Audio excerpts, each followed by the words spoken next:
Welcome back everyone. Quickly, let's continue our discussion on HTML CSS tutorial for beginners to advanced. And right now, we'll be discussing about CSS padding.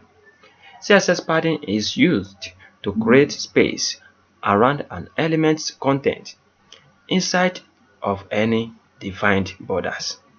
CSS padding. The CSS padding properties are used to generate space around an element's content inside of any defined borders. So with CSS, you have full control over the padding.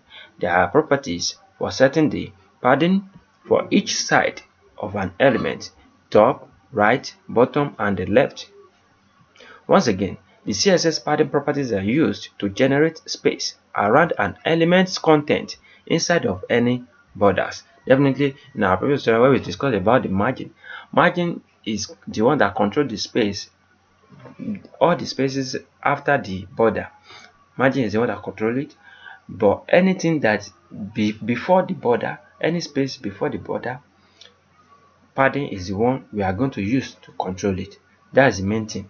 So margin creates padding is used to create space around an element's content inside of any defined border. That is, but padding is not going beyond borders. Padding is working inside the border. It's not going beyond the border. But margin goes beyond borders. So, but padding is going to be inside the border. Then inside the border, after the padding, you can now specify the border. That's how it works. So definitely immediately after the element, we are going to have the content.